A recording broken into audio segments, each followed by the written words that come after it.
तो ब्रेक के बाद एक बार फिर से आप सभी का स्वागत है। किसका होगा सिंहासन, जी हर राज्यों में सिंहासन किसका होगा ये आज तय हो जाएगा और न्यूज इंडिया एक एक अपडेट आप तक पहुंचा है। इस समय आपको सीधे ले चलते हैं दिल्ली, जहां कांग्रेस दफ्तर में हमारे सहयोगी गौरव मिश्र मौजूद हैं।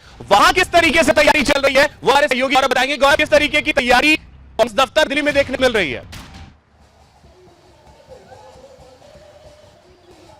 बिल्कुल, कांग्रेस दफ्तर की मैं बात करूं तो कांग्रेस मुख्यालय की शुरुआत जब हम सुबह पहुंचे थे भगवान राम की पूजा पाठ और आरती के साथ, हवन के साथ हुआ था। आप ये तस्वीरें देखिए कांग्रेस मुख्यालय के बाहर, इस तरीके से प्रभु श्री राम आपको नजर आ रहे होंगे, बजरंगबली आप दिखाई दे रहे होंगे, उनकी बानर और पूरी तरीके से कांग्रेस मुख्यालय के बाहर प्रभु श्री राम के ये हैं। मेरे जगदीश शर्मा जी हैं, सुबह से पहुंच गए थे और लगातार देख रहा हूँ पूजा पाठ का जो उनका काम बहुत चल रहा है। नतीजे रुझान आ रहे हैं, किस तरीके से आप ले रहे हैं? जब भारतीय जनता पार्टी ने एग्जिट पोल जारी कर मीडिया से भी हम समझ गए ये छल कपट करने वाले हैं। 10 साल जो कर रहा है छल कपट और झूठ गुमराह बदरी। अब देश समझ गए अपने बच्चों को बचाना है, किसान को बचाना है, मजदूर को बचाना है, व्यापार को बचाना है, तो अपना नेता राहुल गांधी लाना पड़ेगा। राहुल गांधी जो है सबके बीच में जा रहा है, चाहे कुली हो, चाहे ड्राइवर हो, चाहे किसान हो, चाहे मजदूर हो, ऐसा ही नेता देश को चाहिए। राहुल का इतिहास है, दादी ने जान दी, हमने भारत बनाया और भारत को झूठों का अपने पुतिन के लिए चला के को बर्बाद नहीं होने देंगे। प्रभु श्री राम की पूजा पाठ हो रही है, बीजेपी को लगता है साफ तौर पे कि ये तो सिर्फ पहले तो राम के साथ नहीं, राम को भूसे नहीं थे, आज पूजा पाठ और पार्टी ऑफिस पे पोस्टर दिखाई। देखिए, हम राम को अपने हृदय में रखते थे, अपने से पूजा करते थे, हम राम के करते हैं और वो तो दिखावा करते थे, नकली हिंदू हैं, वो तो राजनीतिक हिंदू हैं। हिंदू तो असली तो है, उसके दिल में राम है। फोटो दिखाने से, रैलियों में नारे लगाने से नहीं। आपने देखा कर्नाटक में हनुमान मार दिया, आज राम मार देंगे और बोलेंगे राजी के सुबह पे हम उनको लाएंगे तो ताला खुलवाएंगे। घोटाले का तो इतिहास है राजीव गांधी। 4 राज्यों के जो रुझान आ रहे हैं उसको किस तरीके से उन्हें लगातार खुशी मन रही, मिठाइयां बन रही है। 4-5 मिजोरम भी कल आ जाएगा, 5 राज्य राहुल गांधी का पकड़ लहराएगा, सच्चाई जीत के ठुका मुंह काला होगा और आज हम लंका दहन करेंगे 2024 रावण को मार हम दशहरा और दिवाली मनाएंगे। जगदीश शर्मा जी हमेशा स्वस्थ नजर आते हैं, कोई भी चुनाव हो, किसी भी राज्य का चुनाव हो। और एक तस्वीर मैं आपको और दिखाऊं, ये कांग्रेस पार्टी का जो मेन जो मुख्य द्वार है ये आप देख सकते हैं। यहाँ पर भी लगातार जो है सुबह से ढोल नगाड़े हैं वो बज रहे हैं, ये शुरुआती रुझान है और मिठाइयां वगैरह भी मंगवा ली गई है। कार्यकर्ताओं में बड़ा उत्साह है।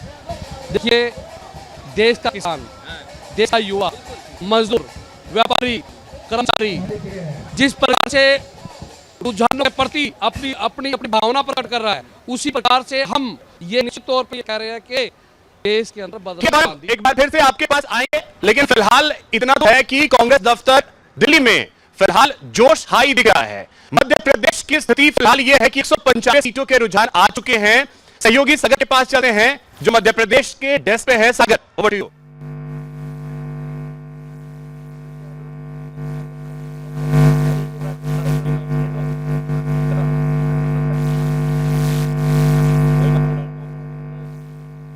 हमारे नेता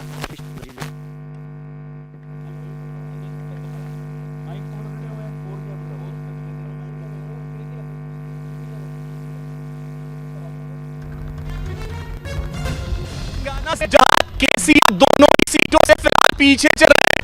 ये चौंकाने वाले आंकड़े हैं जो फिलहाल तेलंगाना से आ रहे हैं, जहां पर चंद्रशेखर राव जो कि मुख्यमंत्री है दोनों ही सीटों से फिलहाल पीछे चल रहे हैं। ये बड़ी इस वक्त की दीपिका तेलंगाना से है, एक कमेटी पे तेलंगाना के जो गेस्ट हैं।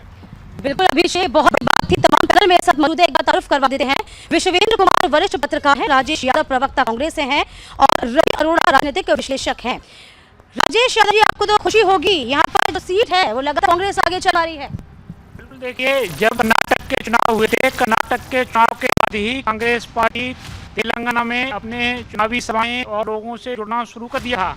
और तेलंगाना में जब कर्नाटक में चुनाव हो रहे थे उसी दिन भी कांग्रेस की तेलंगाना में सभा थी। तो हम ग्राउंड लेवल पे ये 5 प्रदेशों में शुरू से ही काम कर रहे हैं और जो है नई रणनीति जो तैयार करी है उसके अनुसार सोच रहे थे 15 साल जो इंतजार किया जा रहा था वो इंतजार पूरा हुआ, पूरा होगा। और वहाँ की जनता ने देखिए केसीआर 2 सीटों से चुनाव लड़ रहे हैं और उनको पता था कि मैं बिल्कुल विश्वेंद्र जी लगता है ये 2 सीटें हारना अपने आप में बड़ी चुनौती भी है। और जिस तरीके से कांग्रेस ने मेहनत की और सबसे पहले हमने देखा था मुकाबला त्रिकोण है, लेकिन बीजेपी बाद कहीं नजर नहीं आई। ये संदेह में तो कोई डाउट नहीं है कि कांग्रेस वहाँ सरकार बनाएगी, पहले से मौजूद है। लगातार कांग्रेस ने सर्च किया है तेलंगाना में और उस फायदा उसको मिल गया। रही बात उसकी जो सत्ता पार्टी थी केसीआर की, तो वो लगातार भ्रष्टाचार के आरोप लगते हैं, भ्रष्टाचार केस खुलते रहे, तो वो भी एक बड़ा कारण से पिछले कर जो कांग्रेस के नेता या मंत्री गण है, जो बड़े नेता है वो भी हानि स्थिति में है। ऐसी सीमा पर परिणाम बनी हुई है। ठीक है, पहले लग रहा था कि बीजेपी कहीं ना कहीं मेकर की भूमिका में आ जाएगी, लेकिन ऐसा होता नजर तो जो रुझान आ रहे हैं उस पर नजर नहीं आ रहा है। हमारे साथ रवि भी है। रवि जी, क्या लगता है बीजेपी कहाँ मात खाती जरा? देखिए, बीजेपी आपको बता दूं मैं, जो हैदराबाद के आसपास 3 दर्जन एरिया है, वहाँ पर लगातार मुझे लगता है उसको कुछ वोट बैंक कर सकती है, लेकिन उसका फायदा सीधा सीधा बीआरएस को मिलता है। लेकिन 75 सीटों पर कांग्रेस मजबूती से कांग्रेस से आता है कि यदि आप बीजेपी को दोगे तो बीआरएस की बात आएगा। जी जी बिल्कुल। मैं आपको एक तो बता दूं कि बीआरएस को सबसे ज्यादा जो नुकसान हुआ है वो नॉर्थ तेलंगाना में हो रहा है, जहाँ और सब तेलंगाना तो आरोप भी था कि वो नॉर्थ तेलंगाना में बहुत ज्यादा काम कर रहे हैं, जबकि सब तेलंगाना को दरकिनार कर रखा है। लेकिन आज जो सबसे ज्यादा नुकसान उनको नॉर्थ तेलंगाना जहाँ खुद विधायक है, जिससे उनका ये अपने आप में बहुत बड़ी बात है, और कांग्रेस को स्पष्ट वहाँ बहुमत मिलता दिख रहा है। और खासकर आप बता दूं, जिन 75 सीटों पर कांग्रेस मजबूती से लड़ी है, उसमें उनको पूरी तरह से प्लस नजर आ रही है, और बीआरएस को सीधा सीधा और नुकसान नजर आ रहा है। राजेश जी, क्या लगता है जिस तरीके से कर्नाटक की भारी जीत हुई थी कांग्रेस की, और कहीं ना कहीं कहा गया था कि जो सत्ता पर राहुल गांधी ने यात्रा शुरू की थी, भारत जोड़ो यात्रा, ये उत्साही परिणाम है और यही एक बड़ी वजह भी है तेलंगाना जो रुझान सामने आ रहे हैं। ये बड़े पैमाने पे भारतीय जनता पार्टी के जो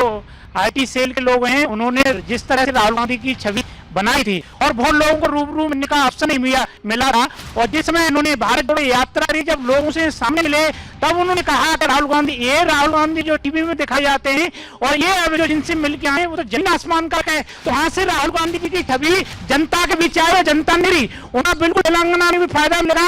और देखिए, तेलंगाना में भारतीय जनता पार्टी, जिसका पिछले 2018 में एक एमएलए था, वो कहे पिछड़ी जाकर हमें मुख्यमंत्री बनाएंगे, किस योजना पकड़ाने वहाँ एक से 2 आ जाएंगी, और हो सकता है सपा भी हो जाए। जिस पार्टी के 2 एमएलए नहीं आए, वो मुख्यमंत्री का सपना देखिए, ओबीसी को इस तरह ओबीसी पर और सारे जितने भी बने हैं वहाँ, उन्होंने कांग्रेस पार्टी को सपोर्ट किया है, कांग्रेस पार्टी को सपोर्ट किया, ये साफ तौर पर दिखा रहा है। विश्वेंद्र जी, इसको कैसे देंगे हम, क्योंकि लगातार हम देख रहे थे जी।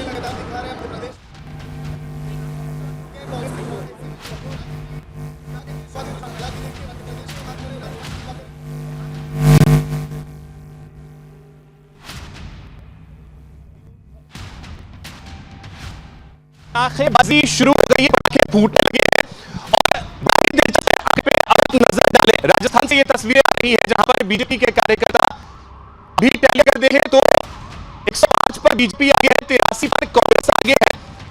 जरूर दिख रही है, लेकिन बीजेपी को एज यहां पर फिलहाल थोड़ा सा दिख रहा है, और बीजेपी के कार्यकर्ता जो है वो गजब के उत्साह में आज सुबह से ही है। बीजेपी दफ्तर में जिस तरीके से तैयारियां की गई हैं जयपुर में, वो ये बताया कि बीजेपी काफी ज्यादा कॉन्फिडेंट नजर आ रही है राजस्थान को लेकर के। 199 सीटों पर मतदान हुआ था, 191 के रुझान जो है अभी तक सामने आ गए हैं, और उसमें 5 सीटों पर बीजेपी लीड कर रही है। बहुमत का आंकड़ा 101 का है, और उससे बीजेपी पार कर चुकी है। एग्जिट पोल में कहा राजस्थान में भारतीय जनता पार्टी छठा उतर दिखाया गया, लेकिन अभी जो वो कुछ और कह रहे हैं। ये आंकड़े प्रदेश में 210 सीटों के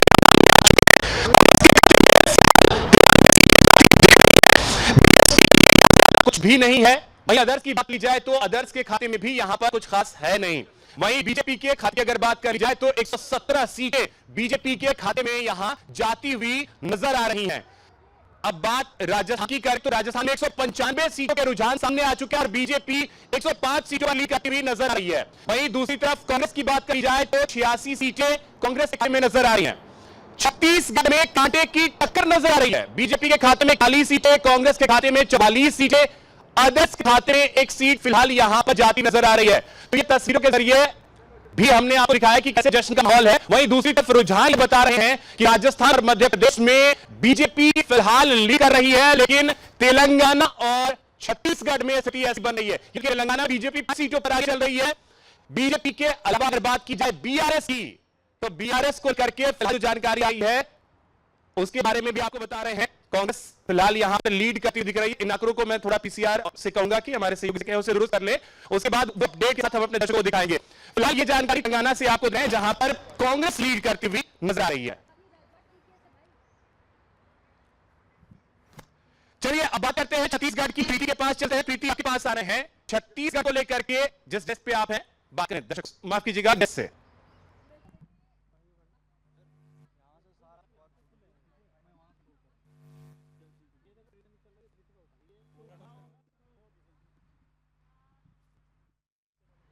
एग्जिट पोल के बाद भी हर कई सारे राज्यों के एग्जिट पोल जिस तरीके से जिनसे दिखाए थे वो फेल होते नजर आ रहे हैं। आप अपने टेलीविजन स्क्रीन पर देख सकते हैं। राजस्थान बहुत बड़ा एग्जाम्पल है। इस वक्त छत्तीसगढ़ के डेस्क पे हूँ। हमारे साथ जो हमारे जो स्पोर्ट्स पर्सन, सबसे पहले रमेश श्रीवास्तव, आम आदमी पार्टी के स्वागत। उसके बाद फिर अनंका पराशर, हमारे साथ राजनीतिक विश्लेषक AK मिश्रा जी हमारे साथ राजनीतिक विश्लेषक। आप सभी का बहुत बहुत स्वागत। सबसे पहले AK मिश्रा जी के पास रहेंगे हम और उनसे हम जानेंगे कि छत्तीसगढ़ में जिस तरीके से जो मैनिफेस्टो आया कांग्रेस का, उसके बाद मुख्यमंत्री भूपेश बघेल कॉन्फिडेंट, उन्होंने कहा कि हमने काम किया है और अपने मैनिफेस्टो पे हमें पूरा भरोसा है और वाकई में वो दिख रहा है। हालांकि वो उनका जो विधानसभा क्षेत्र है वहां से अपने भाई से पिछड़ते नजर आ रहे हैं। नहीं मैम, देखिए छत्तीसगढ़ का मुकाबला पार्टी का है और ये इसलिए भी इंटरेस्टिंग हो जाता है कि जो मेन ब्रेड एंड बटर है या मछली की आंख है वो राजस्थान और MP का वो था, जहां अगर हवा वहां बनी तो पब्लिक या और लोग ये देखते हैं कि भाई यहाँ पर भी उसका असर पड़ता है। तो ये असर मुझे क्लियर दिख रहा है कि कांग्रेस अगर MP और इन जगहों पे हार रही है तो उसके कारण उसके प्रभाव से जो है कुछ वोटर्स इस तरफ मुफ्त होंगे और लास्ट मोमेंट का भी मैनेजमेंट होगा। अगर कांटे की टक्कर होगी तो देखना ये होगा कि कौन किस तरफ जाता है, फाइनल सरकार किधर बनती है। महिलाओं का बड़ा कहा गया कि प्रधानमंत्री नरेंद्र मोदी जो घोषणा पत्र है उसमें मोदी की गारंटी थी महिलाओं की सुरक्षा। छत्तीसगढ़ में स्पेशली बस्तर के लिए कहा गया। गृह मंत्री अमित शाह जब वहाँ दौरे पर गए उन्होंने कहा कि हम धर्मांतरण रोकेंगे। इस पर भूपेश बघेल साहब बोल नहीं पाए थे जब मैंने उनका इंटरव्यू किया था। क्या है आप देखिए, भारतीय जनता पार्टी अगर एक्सपोज होगी बढ़िया तरीके से तो छत्तीसगढ़ में होगी। वहाँ इनके काम न महादेव ऐप का दुष्प्रचार आया और ना ही वो शराब घोटाले का जिस तरह से उन्होंने परेशान करा, वही काम ये दिल्ली में भी कर रहे हैं। तो ये छत्तीसगढ़ में भी मुक्की खाएंगे और दिल्ली में तो ऑलरेडी 3 बार डाउन हो ही चुके हैं। तेंदुपत्ता के बारे में उन्होंने कहा कि हमने कई सारी योजना बनाई है लेकिन खरीद का जो दर था वो बढ़ा दिया उन्होंने मूल्य। ये क्या कारण रहा? हालांकि अपने विधानसभा क्षेत्र से पीछे चल रहे हैं भूपेश बघेल जी। अगर हम मैनिफेस्टो की बात करें तो बीजेपी का मैनिफेस्टो आप देखेंगे कि उन्होंने औरतों के लिए जो मैरिड वुमेन है उनके लिए भी 12,000 रुपये हर साल में देने का मैनिफेस्टो में वादा किया है।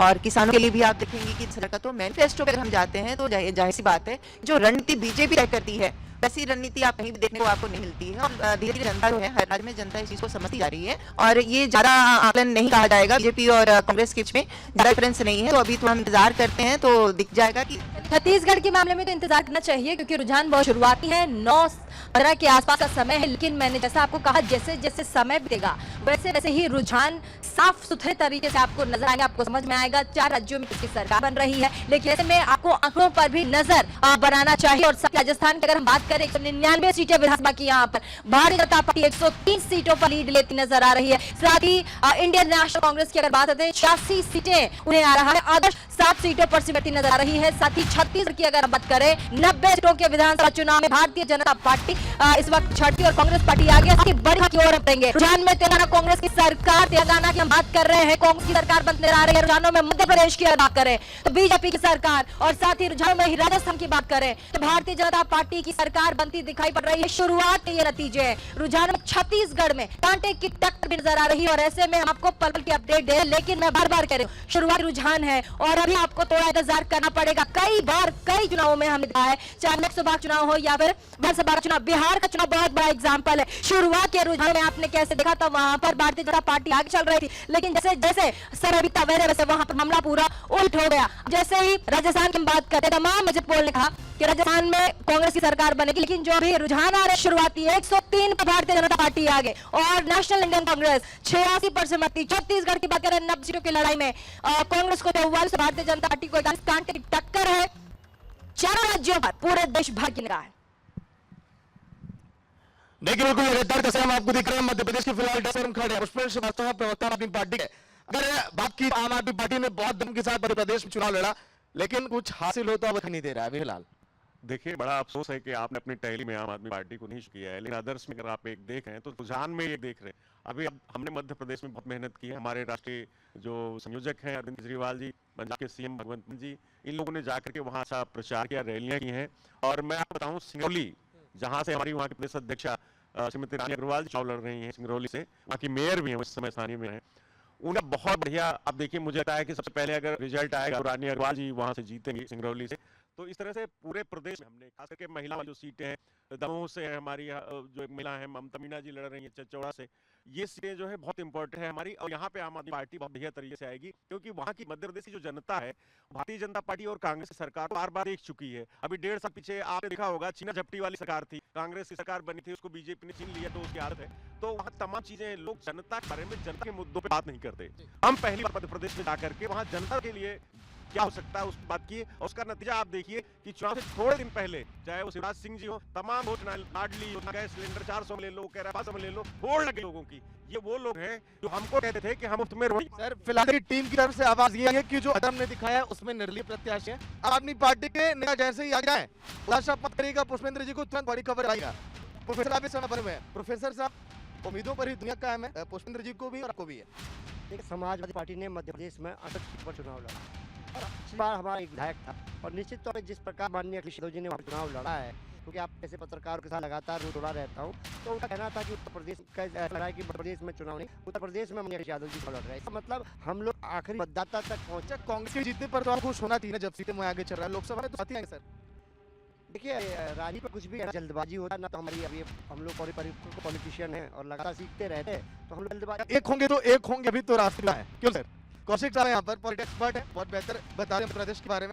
सर क्या लग रहा है कि शिवराज साहब अभी तय तो नहीं है कि वे मुख्यमंत्री बनेंगे, लेकिन बीजेपी की जीत लग रही है रुझानों को देखकर? देखो, अभी पूर्णा में सारी जो चीजें आई थी लगभग मिलती वही दिखाई दे रही हैं। तेलंगाना में जरूर बीजेपी यहाँ दिखाई दे रही है, तो तेलंगाना में कांग्रेस की सरकार को दिखाई दे रही है, लेकिन एग्जिट पोल के आसपास आप चाहे राजस्थान की बात कर लीजिए, चाहे मध्य प्रदेश की बात कर लीजिए, दोनों में भी बीजेपी आगे चल रही है। और अभी मुझे लगता है बैर के बाद स्पष्ट हो पाएगी। लेकिन जो प्रोफेसर साहब बता रहे थे, तो थोड़ा सा उसको और आगे बढ़ा दूँ, क्या इस बार एक सीट भी समाजवादी पार्टी वहाँ जीतने की स्थिति में? मुझे नहीं लगता कि एक सीट भी जीत पाएगी समाजवादी पार्टी, लेकिन ये जरूर है कि जमानत जो अक्सर 99% प्रत्याशियों को होती है, कुछ जमानत जब्त न हो प्रत्याशियों को, ऐसा मुझे लग रहा है कि समाजवादी पार्टी अध्यक्ष ने हुआ मेहनत की वो सफल हो। चलिए कोई बात नहीं, सपा और आम आदमी पार्टी मंदिर मिले ना मिले, लेकिन रास्तों पर कुछ तजुर्बा तो मिलेगा, उसी कोशिश में लगातार लगे चलते राजस्थान, जहाँ पर अभिषेक हमारे सहयोगी हैं तमाम गेस्टों के साथ।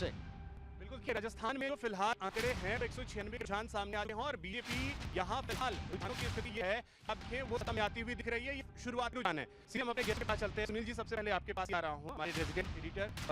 सर, ये रुझान है, ऐसा लग रहा है कि कांटे की टक्कर ही जा रही है, फिलहाल एक काफी ज्यादा बीजेपी को दिख रहा है। हाँ बिल्कुल, राजस्थानी है, राजस्थानी रिवाज को कायम रखने का प्रयास करते हैं, चाहे कुछ भी करें कुछ ना करें, अपनी परंपराओं पर बने रहते हैं। और ये इन रुझानों से नजर आ रहा है कि हम लोग तो राजस्थान के लोग हैं, उन्होंने फिर से वही निर्णय किया है, कोई चाहे कुछ भी है, हम अपने निर्णय पे अड़े हैं। हमें एक बार कांग्रेस और एक बार बीजेपी चाहिए, जिससे कि हम लगातार विकास करते हैं। और मेरे को लगता है कि जो रुझान कह रहे हैं वो यही कह रहे हैं कि राजस्थान की जनता अपने रिवाज पर कायम है, और जिस कार से जो शुरुआती काउंटिंग पोस्टल बैलेट काउंटिंग थी, तो ओपीएस वाला अमूमन माना जाता है कि वो सरकारी कर्मचारियों का वोट होता है। क्या ओपीएस वाला जो कार्ड था वो नहीं चल पाया? जी हाँ बिल्कुल, क्योंकि भी बैलेट्स होते हैं, जो पोस्ट बैलेट्स होते हैं, उनमें अधिकतर सरकारी कर्मचारी होते हैं जो अपने मत का प्रयोग करते हैं पोस्ट के साथ में। तो अगर वहाँ पर अगर बीजेपी को रुझान दिखाए तो इसका सीधा सीधा अर्थ है कि ओपीएस वाला जो कार्ड है वो अशोक गहलोत का नहीं चला और बीजेपी उसमें लीड। आर के मिश्रा जी, कहा यह था कि अगर सुंदरा राजे को आप पहले जल्दी से आगे कर दिए तो शायद ये 103 जो दिख रहा है वो शायद आपको 150 देगा। देखिए, इससे एक चीज़ है कि संगठन का निर्णय सर्वोपरि होता है, और संगठन ने क्या निर्णय लिया वो मुझे लगता है राजस्थान भलाई के लिए किया है। दूसरी बात यह है जो कि राजस्थान के अंदर में सत्ता विरोधी लहर है वो निश्चित तौर पर साफ दिखाई वो लहर नहीं दिख रहा है, क्योंकि आपको याद होगा 2013 में चुनाव हुए थे, उस समय आप कहाँ थे और आज कहाँ हैं? आपने जैसे जी आपने कहा सत्ता विरोधी लहर, इसलिए मैं कह रहा हूँ कि कांग्रेस की सरकार में कांग्रेस के ही कैबिनेट, कांग्रेस के ही कार्यकर्ता अपनी ही सरकार के ऊपर प्रश्न लगा रहे हैं, कहीं ना कहीं उनकी क्रेडिबिलिटी के ऊपर प्रश्न लग रहा है। तो मुझे लगता है अच्छा है ना कि प्रताप सिंह खाचरियावास ये खोल के कहते हैं कि मैं अपनी सरकार का विरोध करूंगा अगर कुछ गलत करेगी, ये तो अच्छी बात है। ये मैं वही चीज कह रहा हूँ। इसका मतलब यह है जो कि राजस्थान की जो जनता है जिनको चुनकर उन्होंने भेजा विधानसभा के अंदर में, वो कहीं ना कहीं गलत काम कर रहे हैं। और आप देखेंगे जो कि माता बहनों के साथ जिस तरह से अत्याचार हो रहा है वहाँ, और भ्रष्टाचार का एक बोलबाला, मैं कह रहा हूँ जो वहाँ पर जिस तरह से राजस्थान के अंदर में आपने देखा होगा पिछले कितने महीनों से वहाँ पर छोटी बच्चियों के साथ जिस तरह से वहाँ पर जो व्यवहार किया जा रहा है, मुद्दे वो उठाए नहीं थे, मुद्दे कुछ कम रह गए थे, जो आपने मुद्दे उठाए वो कुछ और ही थे। निपुण जी, आपसे एक मिनट चाहेंगे, ये जैसा मैंने पूछा अभी आशीष जी से कि अगर वसुंधरा राजे को शायद फ्री हैंड दे दिया गया होता तो शायद बीजेपी जो आज 103 पे दिख रही है, ऐसा लग रहा है कि हफ्ते बहुत का आंकड़ा छू रही है, ये और बेहतर हो सकता था। देखिए बिल्कुल, देखिए हम लोग मान के चल रहे थे कि जो राजस्थान में चुनाव है वो फिल्मी है, बल्कि चतुष्कोणीय होने की संभावना थी। ये जो गठबंधन बना था जो निर्दलीय 50 वहाँ पर कैंडिडेट लड़ रहे थे, लेकिन जो रुझान दिख रहे हैं उसमें दिख रहा है साहब कि 11 पर आपके अदर्श हुए हैं, तो उसमें मुझे लगता है कि जो एक तो अलायंस बना है जो कहीं से पार्टियों का बना, मेनली जो आज़ादी पार्टी और आपका बेनीवाली की पार्टी, उनका जो अलायंस था वो कुछ दिख रहा है या फिर निर्दलीय दिख रहे हैं। और निर्दलीय में बीजेपी के जो बागी थे उनका प्रभाव बहुत ज्यादा रहा। मुझे लगता है कि उन्होंने कहीं ना कहीं वोट बैंक जो है बीजेपी का वो काटा है और उसका लाभ कहीं ना कहीं कांग्रेस को मिला है। लेकिन कुल मिला के बात ये जनता का एक मूड भी बदला है 2014 के बाद कि जिसको भी देना है क्लियर मेजोरिटी दो, निर्दलीय पे भरोसा मत करो। निर्दलीय क्या होता है हमेशा मजबूत सरकार किसी एक पार्टी बने तो वो क्या करती है, विकास के काम को अच्छे से करती है। जो अलायंस गवर्नमेंट के है, कहीं आप नेशनल में बात करें या हम स्टेट की बात करें, वो अच्छे नहीं है जनता के। तो जनता इसमें है कि दो ही पार्टी मेनली हो उसमें हम किसको बनाए वो अच्छे से सरकार को चलाए। विष्णुप्रिया जी, अगर कांग्रेस की स्थिति में आप सोचूं, जो एक पिछले लगभग 2.5 सालों में वहाँ की कांग्रेस की स्थिति रही है गहलोत पार्टी के बीच, जिस तरीके मीन्स वहाँ आदिवासी के साथ उन लोगों के लिए जो काम किया है वहाँ भी कांग्रेस सरकार आ रही है। केसीआर बाय बाय तेलंगाना में देखिए, कर्नाटक में भी लोग ने कोई कसर नहीं छोड़ा। इनका सारे मंत्रिमंडल नरेंद्र मोदी, अमित शाह, दिल्ली पूरा खाली कर दिया था। 3 महीने बेंगलुरु में रहा, क्या हुआ उसका नतीजा 136। मैं बोल रहा हूँ ये लोग कितने भी कोशिश कर, जनता को समझ में आ गया इनका ड्रामा, इनका सारे जो जुमला। और जो अभी चुनाव आते ही इन लोग ने गारंटी स्कीम के बारे में याद आ गया तो इनका डबल इंजन सरकार था, वहाँ कहीं नहीं दिया। जब कर्नाटक में स्कीम स्टार्ट हुआ तो ये सारे स्टेट में उसको लेके इतना प्रचार, फॉर्म भरना क्या है, उसको मोदी जी का बैनर लगाना कहाँ छोड़ा। मीन्स इस तरीके का वो भी चुनाव तक की ड्रामा है। तो कभी ये लोग ने जनता का हित में कोई काम नहीं किया, करेगा भी नहीं है, ओनली पूंजीपति के हित में इन लोगों का काम है। तो देखिए, राजस्थान और मध्य प्रदेश के कांग्रेस अभी भी पूरी तरीके से आश्वस्त है। थोड़ा और वक्त लगेगा, उस बाद ही चीज क्लियर होंगी, ऐसा हम बार बार कह रहे हैं क्योंकि ये शुरुआती रुझान है। विष्णुप्रिया जी, यही अगर पायलट और गहलोत का विवाद शायद सही तरीके से सुलझ गया होता तो कांग्रेस आज कहीं बेहतर करी होती।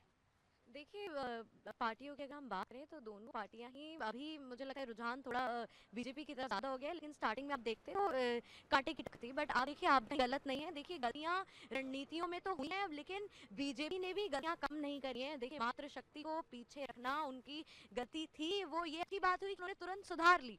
वसुंधरा जी कोई देख नहीं, देखिए वो तो बीजेपी ही बताएगी। और लेकिन देखिए, आप कांग्रेस को बिल्कुल कम समझिए। बीजेपी की 2 बड़ी गलतियां, पहली ये मातृशक्ति वाली जो मैं आपको बताई, और दूसरी ये भी है कि एकात्मवाद की तरफ जाना भी बहुत गलत है। सिर्फ मोदी जी के चेहरे पे जो ये चुनाव लड़ रही है हर जगह, इस खामियाजा बिल्कुल भुगतना पड़ेगा।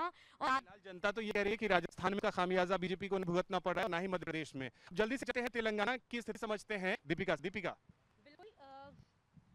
बिल्कुल अभिषेक, सूर्योदय के साथ साथ जिस तरीके से कहा जा रहा है कि कांग्रेस की किस्मत जो है वो कहीं ना कहीं बढ़ रही है। इसलिए भी कहा जा रहा है कि जब कांग्रेस पूरी तैयारी कर रही थी कि तेलंगाना राज्य बने, और केसीआर ने किस तरीके से मेहनत की थी वो अंश सबको याद था। केसीआर अंश बैठे हुए थे, तब केसीआर ने वादा किया था कि मैं दलित को यहाँ पर सीएम आऊंगा, लेकिन 2 बार खुद ही सीएम बन गए। क्या ये गलती थी? बहुत सी ऐसी बातें, समीकरणों को समझने की कोशिश करें। ठीक है विश्वेंद्र जी, क्या लगता है वादा किया गया था, क्या ओबीसी वर्ग का सीएम होगा, दलित सीएम होगा, ये वादा खिलाफी? बिल्कुल वादा खिलाफी उन्होंने वादा किया था, और ऐसा 2 बार हुआ कि उन्हें मौका मिला वो ऐसा करते थे, लेकिन नहीं किया उन्होंने। उसके विपरीत उन्होंने, और जो अपने जनता या परिवार के जो लोग थे, नज़दीक के लोग थे, उनको ज़्यादा मौका दिया, ज़्यादा सत्ता का लाभ दिया उनको। तो उससे नुकसान आज तेलंगाना में हो रहा है सत्ता पार्टी को। दूसरा मैं यहाँ पे कहना चाहूँगा, 9 साल 6 महीने 1 दिन पहले 2 जून 2014 को तेलंगाना का गठन हुआ था। तो तभी से लेकर के आज तक का 70 पार्टी है जिसने संघर्ष, इसमें दो राय नहीं है कि अलग राज्य के लिए संगठन इन्होंने संघर्ष अच्छा किया है, उसका फल भी मिला है। तो इनको मौका मिला था, पहली बार अच्छे काम किया, अब की बार ज्यादा भ्रष्टाचार रहा, जिसका आज ये परिणाम कांग्रेस। भ्रष्टाचार का जिक्र किया, देखिए राजेश जी, यहाँ पर क्या लगता है इस भ्रष्टाचार को जो मुद्दा था, क्योंकि साफ तौर पर आपको याद होगा कि इसका जिक्र पहले भी किया था, राहुल गांधी ने साफ कहा था बीजेपी के 2 यार केसीआर और ओवैसी, याद होगा था जो लगातार कह रहे थे। वो शव नीति का मामला सामने आया था जिसमें कविता का नाम सामने आया और कविता को तलब किया गया, लेकिन उस पर भ्रष्टाचार कोई केस दर्ज नहीं हुआ। इससे कहीं ना कहीं कांग्रेस को स्मेल किया, भुना दिया इस बात को। देखिए, बिल्कुल कांग्रेस पार्टी भ्रष्टाचार का मुद्दा शुरू से उठाती रही। केसीआर की जगह जेल में होनी चाहिए, वो सीट पे बैठे हुए हैं, और जितना केसीआर भागीदार है उतनी भारतीय जनता पार्टी भागीदार है, क्योंकि केंद्र में भारतीय जनता पार्टी की सरकार को वहाँ भ्रष्टाचार नहीं दिख रहा है, क्यों मित्रता के कारण। दूसरी जगह ईडी सीबीआई सारी छापे मारती हैं, लेकिन केसीआर पे नहीं पड़ेगा क्योंकि हमारा मित्र है। तो भारतीय जनता पार्टी को भी सफाया होने जा रहा है तेलंगाना में, और केसीआर का भी सफाया हो रहा है। जनता की जो तेलंगाना की जनता की जो कांग्रेस की तरफ जो इच्छाएं, 10 साल का समय नहीं था, कम 10 साल का बहुत बड़ा समय था जिसमें केसीआर बहुत कुछ कर सकते थे। केसीआर ने किया नहीं, और ये एक बड़ी वजह ही रही। जनता को बेवकूफ भी आखिरकार कब तक बनाया जा सकता है, इसको जनता ने वो भी समझ भी लिया। रवि जी, यहाँ पर 10 साल एंटी इनकम्बेंसी भी बन जाती है। तो क्या लगता है वही चीज यहाँ पर तेलंगाना में देखने को मिली, इनकम्बेंसी हो गई? देखिए केसीआर एक हीरो के रूप में आए थे और सच में उन्होंने राज्य की डिमांड 2004 से सोनिया गांधी जी ने इसको ओके कर दिया था कि हम अलग राज्य बनाएंगे, लेकिन 2014 में जब बनाया उसके बाद से अब तक केसीआर सचमुच में वहाँ के हीरो थे, पर कहीं ना कहीं लोगों के बीच में अपनी जो उनकी कार्यशैली वो लोग समझ नहीं पाए। अब इस समय जो एंटी इनकम्बेंसी माहौल बना वो कहीं ना कहीं कांग्रेस के लिए संजीवनी का काम करे। और सबसे बात कर्नाटक जीतने के बाद कांग्रेस ने वहाँ पे लगातार जिस प्रकार से रह गया कि वहाँ के जिस जो फील्ड में जिस प्रकार उतरी है इस बार कांग्रेस, वो सचमुच में बहुत दिया। और खासकर खुद राहुल गांधी और प्रियंका गांधी लगातार वहाँ पे राहुल गांधी की सक्रियता का नजर आई हो कम आई, लेकिन यहाँ पर तेलंगाना यूपी साउथ बहुत नजर आई है। 4% जो मुस्लिम कार्ड को जो खेलने का वादा किया गया था, मुस्लिम आरक्षण हाँ खत्म किया जाए। इन चुनावों के बाद कहीं नहीं ओवैसी असदुद्दीन ओवैसी की भूमिका बहुत वो रहेगी, क्योंकि 7 सीटों पर वो रहेंगे या नहीं देखने वाली बात है। क्योंकि जिस प्रकार से पूरे देश में पूरे बीजेपी की भी टीम आ जाता है, तो यह बात कहीं ना कहीं उनके लिए नुकसानदायक हो सकती है। क्योंकि 7 से कम सीटें अगर वो लेते हैं तो उनकी पार्टी की एक बहुत बड़ी बात होगी कि जिस प्रकार से वो एक मुस्लिम वोट बैंक पूरे देश के मुस्लिम वोट बैंक पर एक आधिपत्य जमाने की। देखिए ओवैसी जो अपने गृह राज्य में पूरी सीटों पर नहीं लड़ सका, पूरी देश की जनता जानती है कि भारतीय जनता पार्टी की बी टीम के लिए काम करता है, बी टीम है। और वहाँ जहाँ राज्यों में इसका कोई जनाधार नहीं है वहाँ चुनाव लड़ता है, अपने राज्य में पूरी सीटों पर नहीं लड़ पा। 7 सीटें जीती, 7 और सफाया हो जा रहा है उसका, क्योंकि तेलंगाना की जनता जानती है कि ओबीसी भारतीय जनता पार्टी, तेलंगाना की जनता ये जान चुकी है कि केसीआर और कहीं ना कहीं बीजेपी साथ है। एक आखिरी कमेंट ले लूं फिर उसके बाद वापस रुक। कृष्ण जी, वो 4% का जो मुस्लिम कार्ड मिला था वो आरक्षण खत्म करने की बात कही गई थी कि वो आरक्षण को खत्म कर दिया जाएगा बीजेपी के द्वारा, ये कहीं ना कहीं गलत साबित हुआ। हाँ, इस समय जो आज डाटा है क्लियर ये साबित हुआ है कि वो उनका फैसला अच्छा नहीं रहा है, उससे वोट बैंक तो बढ़ेगा। तो भाजपा के पास था कुछ नहीं, यहाँ पर एक सीट थी पिछली बार 18 थी, लेकिन अब लगातार बढ़ेगी, कुछ मिला वो कुछ और मिलेगा भी, ऐसा नहीं उसका लाभ भी। तो देखिए दूर की सोच रही है बीजेपी, उनको पता था कि क्या पता कि तेलंगाना में हम सियासी जमीन तलाश पर नहीं तलाश पाए, और इसी को लेकर यहाँ पर फिलहाल जो रुझान आ रहे हैं कांग्रेस के लिए बहुत अच्छे हैं। बिल्कुल, देखिए चारों ही राज्यों की स्थिति में फिलहाल 2-2 से मैच टाई होता हुआ नजर आ रहा है। पीढ़ी है छत्तीसगढ़ की स्थिति वो बता रही है, पीढ़ी छत्तीसगढ़ पे एक बार फिर से आ रहे हैं। कांग्रेस और बीजेपी के बीच ऐसा लग रहा है टक्कर तो कांटे की है, फिलहाल तो टरी बता रहे हैं। बिल्कुल कांटे की टक्कर है। और देखिए कांग्रेस पार्टी कहाँ लीड ले रही थी स्टार्टिंग में, जो 8 बजे से रुझान आने शुरू हुए थे, उसके बाद अभी ऐसा लग रहा है ये जो रुझान है वो सीधा भारतीय जनता पार्टी की ओर जा रहा है, और ये अपने आप में बहुत कुछ कहता है। अभी हमारे साथ जो पैनल में लोग बैठे हैं, हमारे साथ अनामिका जी बैठी हैं, वो अभी भी कह रही है कि देखिए बीजेपी आगे चल रही है छत्तीसगढ़ में, बैंड भूपेश बघेल उनका क्या हुआ? देखिए सुबह हो गई, सूर्योदय हो गया, अब कमल खिल रहा है, तो कमल खिलता हुआ सब जगह दिख रहा है कि बीजेपी जो है आगे निकल जा रही है और कांग्रेस जो है वो पीछे होती जा रही है। यानी कि जनता जो है ये सब जो दिखाते हैं कांग्रेस वाले जो लेकर के चल रहे थे उनको पीछे छोड़ करके, और जनता सच्चाई की तरफ बढ़ रही है, देश जो है हमारा प्रगति की तरफ बढ़ रहा है, और उम्मीद है कि छत्तीसगढ़ में अच्छी सरकार बनेगी, एक समृद्ध सरकार बनेगी, और वो खिलता हुआ दिख रहा है, वो क्लियर आप देख सकती हैं कि 47 सीट्स पे जो है बीजेपी आगे चल रही है कांग्रेस को पछाड़ के। कांटे की टक्कर भारतीय जनता पार्टी कई बार कह चुकी है कि हम लोग कांटे की टक्कर में होंगे, देखिएगा और बाजी मार जाएंगे। छत्तीसगढ़ बहुत बड़ा एग्जाम्पल लगा रहा, हालांकि शुरुआती रुझान है कांटे की टक्कर, पहले कांग्रेस पार्टी आगे चल रही थी, लेकिन अभी इस तरीके से लीड लेते हुए भारतीय जनता पार्टी नजर आ रही है 47 सीटों पर। हालांकि ज्यादा मार्जिन नहीं, मार्जिन बहुत कम है अभी, इस पर क्या नहीं, ये छोटा मार्जिन भी ये दिखाता है ना, जैसे वहाँ पे देखिए कांग्रेस की सरकार थी, कुछ लोग फेस सेविंग कर रहे हैं कि जी एंटी इनकम्बेंसी के कारण ऐसा हुआ। इस इलेक्शन में एंटी इनकम्बेंसी कहीं दिख रहा है, नहीं तो बीजेपी के लिए भी सबसे ज्यादा एंटी इनकम्बेंसी तो मध्य प्रदेश में। तो ये कांग्रेस का मैनेजमेंट रहा है। बीजेपी ने बहुत अच्छे तरीके से एक तो प्रहार किया, महादेव ऐप का जो मुद्दा बना वो, और उसके बाद जो पॉजिटिव इन्होंने वादा किया, जो अपना मैनिफेस्टो दिया था, अगर कांटे की भी टक्कर बीजेपी आ गई है तो आप ही मान के चलिए कि बहुत इफेक्टिव स्ट्रेटजी उन्होंने वहाँ पे बनाई है। ओवरऑल जो ऑरा डेवलप हुआ है वहाँ पे, वो एक तरीके से कि शेख के मुंह से जो है उन्होंने निवाला वहाँ पे किया है, और हो सकता है कि ये क्लियर कट आप देखिए बीजेपी वहाँ बहुमत में आ जाए शाम होते। और सबसे पहले रुक करेंगे, मैं आती हूँ आपके पास AK मिश्रा जी, तेलंगाना से बड़ी खबर है, और बड़ी खबर ये कि 12 सीट से केसीआर को बढ़त मिलती है नजर आ रहा है। और ये देखिए कामारेड्डी से रेवंत रेड्डी आगे चल रहे हैं तेलंगाना से। इस वक्त की बड़ी खबर आपको बता दें, हालांकि 4 राज्य हमारे लिए बहुत महत्वपूर्ण है, लेकिन तेलंगाना को लेकर के, तेलंगाना राज्य को लेकर के बड़ी खबर केसीआर को बढ़ती अब सीटों में नजर आ रही है। शुरुआती रुझान कामारेड्डी से रेवंत रेड्डी मामूली अंतर से आगे चल रहे हैं, और ऐसे में राजस्थान की ओर सबसे पहले रुक 199 सीटों की लड़ाई, भारतीय जनता पार्टी लीड लेते नजर आ रही है। शुरुआती रुझान लेकिन जो गरीब उत्थान की योजना है, सेवा सुशासन की जो हमारी सरकार है, जनता का पूर्ण आशीर्वाद भारतीय जनता पार्टी के साथ रहेगा।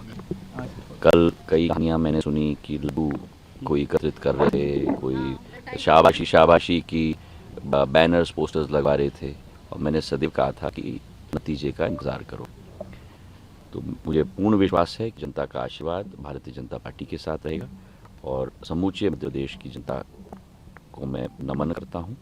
और अभी रुझान आ रहे हैं, अंतिम नतीजे तक हम लोग इंतजार करें, पर मुझे पूरा विश्वास है कि भारतीय जनता पार्टी की सरकार बहुमत नहीं लेकिन पूर्ण बहुमत के साथ बनेगी। मैंने आपको सदैव कहा मैं ज्योतिष नहीं, तो मैं कहा है बहुमत नहीं, संपूर्ण बहुमत के साथ सरकार। क्या कारण मानते हैं जनता का इतना समर्थन मिला है? तो देखिए, ज्योतिरादित्य सिंधिया थे मध्य प्रदेश से और यही कह रहे थे कि मैं पंडित नहीं हूँ राजनीतिक, ना ही मैं एस्ट्रोलॉजी ज्योतिषाचार्यों के। आपको बता दूं कि मध्य प्रदेश में क्या लाडली बहना योजना, जो कि इतनी बड़ी योजना रही जिस पर मुख्यमंत्री ने सीधे सीधे मोहर लगाए, और तमाम चुनावी कैंपेन में आपने देखा होगा मुख्यमंत्री शिवराज सिंह चौहान ने सीधे सीधे कहा कि विधानसभा चुनाव में मुझे महिलाएं अपना आशीर्वाद देंगी। जब मैंने उस बातचीत की फोन पर, तो मुख्यमंत्री साहब ने यही कहा था लाडली बहना योजना पर उन्हें पूरा भरोसा है और वो जरूर जीतेंगे। हालांकि मध्य प्रदेश में भी कंटे की टक्कर है, स्थिति ज्यादा साफ नहीं है, शुरुआती रुझान है, लेकिन ऐसे में थोड़ा सा इंतजार करना पड़ेगा। इंतजार हम कर भी रहे, लेकिन जल्दी से आंकड़ों की तरफ रुख कर लेते हैं। आपको जल्दी से बता देते हैं कि आंकड़े क्या कुछ है। शुरुआती रुझान छत्तीसगढ़ 90 सीटों की लड़ाई में भारतीय जनता पार्टी को 47, कांग्रेस को 41, जेसीसी 0 पर, अदर्स 1 पर। तेलंगाना 119 सीटें, कांग्रेस को 70, बीआरएस को 37, भारतीय जनता पार्टी को 4, एआईएमआईएम को 7 सीटें मिलती नजर आ रही हैं। अभिषेक, बिल्कुल प्रीति, तो देखिए ये 4 राज्यों की स्थिति अब ऐसी फिलहाल बनती हुई दिख रही है कि जो एग्जिट पोल थे बड़े अलग थे, और ही अलग इस बार के अगर कहें तो वो फिलहाल रुझान है। नतीजे आने में वक्त लगेगा, ये तय है, क्योंकि ये शुरुआती रुझान है। लगभग 1.5 घंटे से ज्यादा की काउंटिंग हुई है और स्थिति ये बता रही है कि 2-2 से फिलहाल मैच टाई नजर आ रहा है। सुनील, आपके पास ही आते हैं, आप जरा सा ये समझना चाहेंगे कि राजस्थान में बहुत ज्यादा चीजें जो है, ऐसा कि बीजेपी अपनी रणनीति शुरुआत जिस तरीके से लेकर गई थी, उसमें जब 10 दिन बीते अचानक से फिर चेंजेस समय के हिसाब से कैसे चेंज हुआ जा रहा है, ये शायद बीजेपी ने बताया।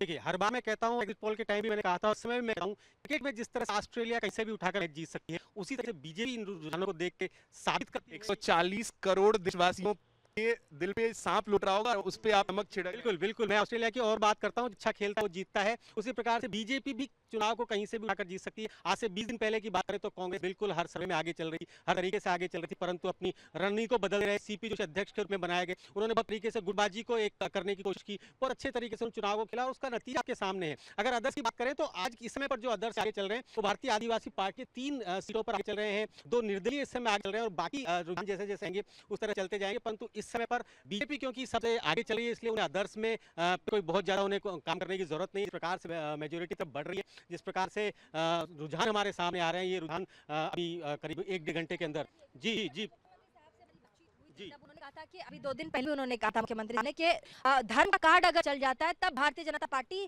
जीतेगी, वरना मैं मुख्यमंत्री बन रहा हूं। अभी जो रुझान बता रहे भारतीय जनता पार्टी से 160 सीटों पर आ गए। क्या धर्म का कार्ड भारतीय जनता पार्टी का राजस्थान में चला है? मुख्यमंत्री अशोक गहलोत ये स्टेटमेंट रहा है। हवा महल सीट पर बाल मुकुंदाचार्य इस समय पीछे चल रहे हैं। अगर धर्म का कार्ड चल रहा होता तो वो इसमें आगे चल रहे होते। ये मैं अभी की बात कर रहा हूं।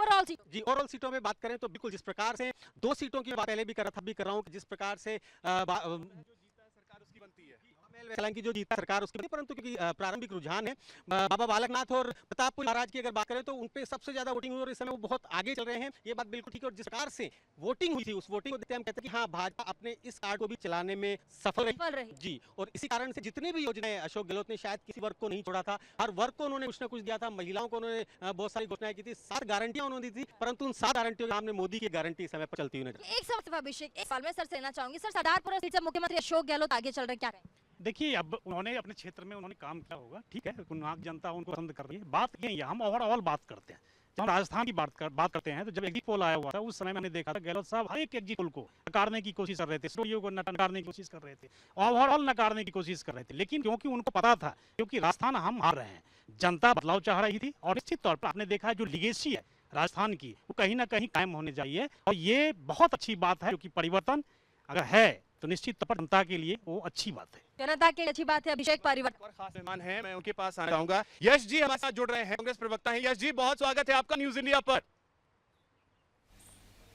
यश जी, अभी तो शुरुआती रुझान है, लेकिन अब जो टैली बता रहे हैं वो ये बता रहे हैं कि मैच जो है 3-1 से बीजेपी लीड कर रही है।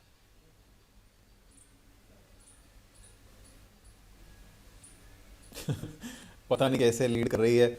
हम तो जानते हैं हम चारों राज्यों में सरकार बनेंगे और सीधी सरकार बनेंगे। जनता के बीच में हमने जो काम किया है, जो हम लोगों के बीच में गए हैं, उसका असर लोगों को ना सिर्फ राजनीतिक रूप से बल्कि ज़मीनी स्तर पे उनके बीच उनको समझ में आया है। और मुझे नहीं लगता कि इतनी जल्दी मैं इसको 3-1 मान लूँगा। लेकिन जो शुरुआती रुझान पार्टी को विजयश्री दिलाने के लिए काम कर रहे थे, इस जीत का आधार वही है और मैं सोचता हूं अभी शुरुआती बढ़त है, ये बढ़त और बढ़ती जाएगी। राजस्थान के सीएम बोल रहे थे, क्योंकि हालांकि उन्होंने ये कहा कि मेरा नाम नहीं है यहीं पे भी, लेकिन चेहरा है। और इनकी 5 साल में इन्होंने जो काले कारनामे किए हैं, इन्होंने जो जनता को लूटा है, इन्होंने जो जनता के प्रति वादा खिलाफी की है, ठगी की है, जालसाजी की है, उसका परिणाम है कि जनता ने आज इनकी विदाई तय कर दी और भारतीय जनता पार्टी की सरकार बन रही है। देखिए मैं शुरुआत से कह रहा हूँ 135 प्लस और ऊपर कितने आएंगे ये अब शाम को लगेगा। 135 प्लस की बात कर रहे हैं सीपी जी। इनके कंधों पे बहुत बड़ी जिम्मेदारी दी गई थी। चुनाव से कुछ दिन पहले ही इन्हें अध्यक्ष बनाया गया और इन्होंने जिस तरीके से रणनीतियां बनाई उसका असर आज कम से कम ये टैली जो है वो दिखा रहा है कि राजस्थान में बीजेपी की सरकार बन रही है। ये शुरुआती रुझान है, ये मैं बार बार कह रहा हूं, इसमें बहुत ज्यादा उतार चढ़ाव हो सकते हैं। यश जी अब बोलिए।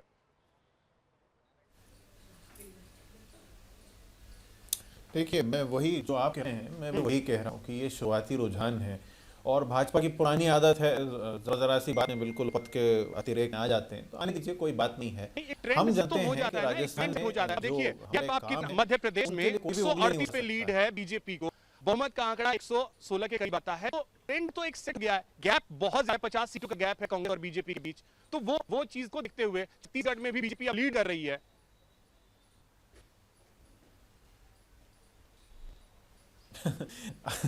अब क्या है, यदि ऐसा है तो हो सकता है शायद कोई एग्जिट पोल या कोई दूसरी शक्तियां जो हैं वो जितनी सीटें होती हैं उससे भी ज्यादा सीट बीजेपी को दे दें।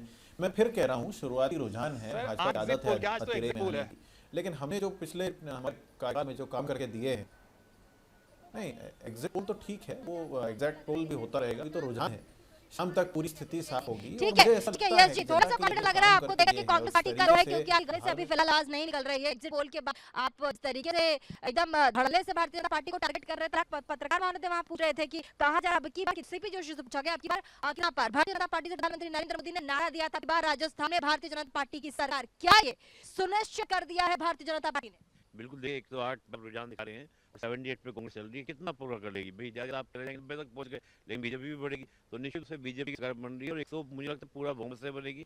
बहुत ज्यादा सीटों की बात हम नहीं कहेंगे, हम 130-40 की बात कर रहे हैं, एक लगता है कि 110, 115। महिलाओं का मुद्दा, ऐसा मुद्दा है राजस्थान में जिसको प्रधानमंत्री ने कहा कि वैसी ऐसी सरकार है जो महिलाओं को सुरक्षा नहीं दे सकती। आप देख लीजिए महिलाओं के साथ राजस्थान में क्या हो रहा है, क्या ये मामला उछल गया और लोगों ने पकड़ लिया? देखिए बिल्कुल लोगों ने पकड़ा है, कोई जनता मुख्य नहीं होती है, वो सब देखती है और बिल्कुल ये मुद्दे बहुत सेंसिटिव होते हैं और इनको करना बहुत जरूरी भी है। बट यही बात अगर अभी सर ने जो इसकी करी, जो उसमें 108 का रुझान बीजेपी पे दिख रहा है, तो देखिए अभी वो 106 भी गया था और कांग्रेस का 86 भी गया था, तो ये तो ऊपर नीचे चल रहा है। लेकिन अगर बीजेपी जीती भी है तो मैं यही बोलना चाहूंगी कि उन्होंने जो अपनी गलतियां करी थी स्टार्टिंग में उसको ठीक किया, मातृशक्ति को आगे करा, तो उन्होंने अपनी गलतियों पे काम किया। तो अगर जीतती भी है तो बिल्कुल डिजर्व है, और अगर कांग्रेस भी जीती है तो उसने भी कोशिश करी है। राहुल गांधी कहीं पीछे नहीं रहे, उन्होंने बहुत मेहनत करी, भारत जोड़ो यात्रा की, आप उनका यूट्यूब देखिए, लोगों के बीच में गए हैं, उनसे परेशानियां सुनी है, तो दोनों ने अपने अपने मास्टर स्ट्रोक्स खेले हैं। अब भारतीय जनता पार्टी की सरकार बनती, जैसे मैंने कहा कि प्रधानमंत्री नारा दिया, आप एकदम मुस्कुरा गए, क्या आपने भविष्यवाणी की थी? ज्योतिषाचार्य वगैरह कुछ रहे हो, आपको लग रहा हो कि वहाँ पे सरकार बन रही है? नहीं ऐसा नहीं है। मैं ये चीज कहा, जो विषय था राजस्थान के अंदर में वो बहुत महत्वपूर्ण और जनता का ये प्रत्यक्ष रूप से उसका जुड़ाव था। जनता की बातें प्रकार से जो हमने उठाया वो निश्चित तौर पर कहीं ना कहीं जनता को लगा जो कि हमारा जो कोई सुनने वाला है वो भाजपा ही सुनने वाला है। और दूसरी बात ये भी है, जो लीगेसी, मैंने आपको बार बार कह रहा हूँ, जो लीगेसी है राजस्थान के अंदर में लीगेसी यही है, एक बार उनको मौका जाता है, एक बार भाजपा रिवाज जो कहते हैं, निश्चित तौर पर मुझे लगा है वो भी है। दूसरी बात ये है, जो विषय थे महिला सुरक्षा की बात थी। ठीक है सर, अब विषय का बात करेंगे। बिल्कुल, देखिए एक बड़ी खबर आ रही है, मैं चाहूंगा पीसीआर की टीम से कि इसे जरा फुल स्क्रीन पे दिखाएं। राजस्थान से बड़ी खबर ये है कि टोंक विधानसभा सीट और वहां से सचिन पायलट पीछे चल रहे, ये बड़ा ही दिलचस्प है। सचिन पायलट पीछे चल रहे हैं। अब ये देखिए राजस्थान की बड़ी तस्वीर, बीजेपी 108 सीटों पर फिलहाल लीड कर रही है, कांग्रेस के खाते में महज 78 सीटें आती हुई दिख रही हैं। लेकिन जो रिवाज की बात कही जा रही है वो रिवाज तो कायम रहता हुआ दिख रहा है, लेकिन कांग्रेस जब सत्ता से जाती है तो इतना बेहतर शायद पहली बार कर रही होगी, क्योंकि हमने ये देखा है कि 2013 में बहुत ज्यादा स्थितियां कांग्रेस के लिए खराब हो गई थी। छत्तीसगढ़ की अगर बड़ी तस्वीर आप देखें तो बीजेपी यहां पर फिलहाल लीड कर रही है। बीजेपी के खाते में 47 सीट, जबकि कांग्रेस के खाते में 41 सीटें। तो फिलहाल वक्त है एक छोटे से ब्रेक का। ये महाकवरेज लगातार जारी है।